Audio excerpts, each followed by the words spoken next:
So I'm really big on kindling. Kindling, like a lot of forest fires, man, they don't start like, you don't light a big ass tree on fire.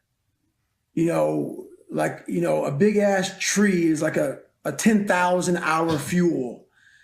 You start a forest fire, man, by lighting a little piece of brush, a little piece of kindling. It starts by a guy throwing a little cigarette, just a little spark starts a fire that burns up hundreds of thousands of acres. And I started realizing that, man. And we all are looking for that big 10,000 hour fuel. You're only looking for that 1 hour fuel.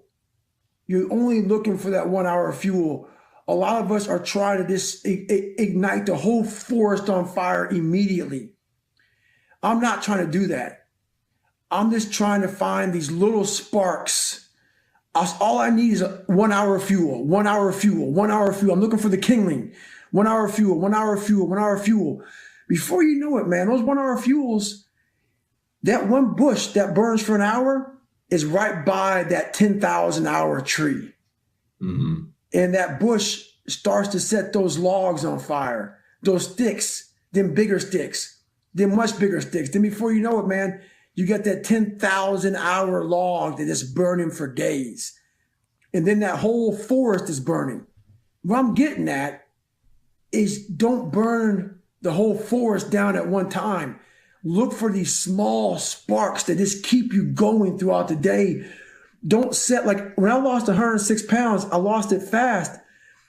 But I was happy when I lost a pound. I took great pride in the fact that I was on the right path. And I also took pride in the fact that when I hit those plateaus, I took pride in the fact that I wasn't leaving my journey.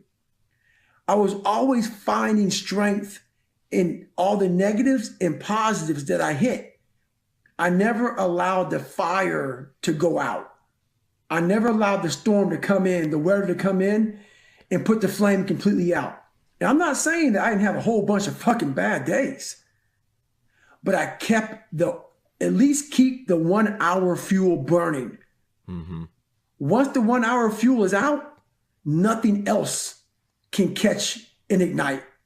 So I realized that I had a whole bunch of days. I failed more times than I could fucking count to set these goals, these lofty goals that I have. That's why the majority of this book talks about me falling on my fucking ass, because that's what happened. But I always kept the fire burning, even in the biggest depressions of my life. I kept a what if and a hopeful mentality of tomorrow will bring another fucking day for me to succeed. But today, I'm in the suck of life. So that's kind of what the whole mentality is about. Yeah, it's an incredible analogy, and it sounds just like the best way to instill and maintain habits, right? You don't want to start with 100 different habits at once. You want to start with one, make that automatic, then go to 2. And before you know it, you're doing 100 and they're just a part of who you are. But if you start with 100, most people just fail that. Most people can't adhere to all of that at one time. So start small, build from there. That's great, man. Exactly. You talk a lot about wanting to move people from motivated to driven. What does that mean? So, when I was growing up, I realized that a lot of things would motivate me, like the round 14 of Rocky, man. Oh my God, there it is, man. I'm so motivated. Motivation only lasts for so long. And I call motivation crap because it only lasts for so long. Motivation is just that kindling. But basically that motivation can get put out by a storm real quick.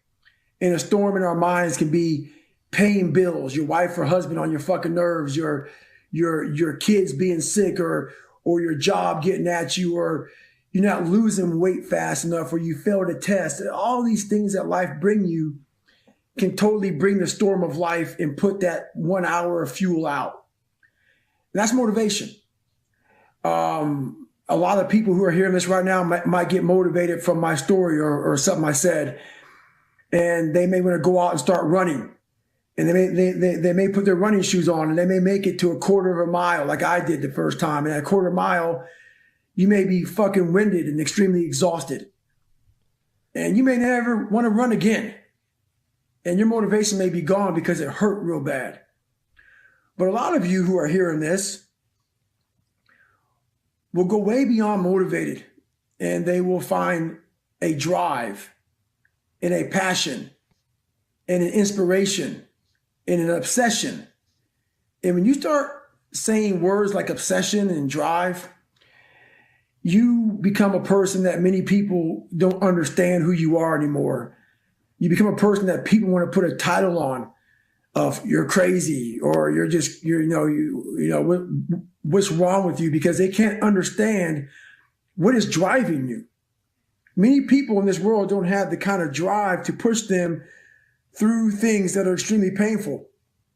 And that's why I talk about motivation and drive so much, is that you want to be a person that life doesn't get in the way of what you have to accomplish. When you're motivated, life will put that kindling out and you will lose the spark and you will go right back down to your pathetic life. When you're driven, you're living off of that big fucking log in the woods that has that 10,000 hour fuel that burns for days and hours, and it keeps burning and burning and burning. So that's what drive is about, man. And you want to get to a point where no matter if you haven't paid your bills, if you don't have the right money, if your job's fucked up, if life's fucked up, you still do what you have to do to succeed in life. And that's what it's about. Badass, man. Yeah, and that motivation, it seems to come from some kind of external source where it's a person or video or some music or something like that. And drive, I think, comes from us taking action and starting to believe in ourselves more and having goals that we feel driven to accomplish. Exactly.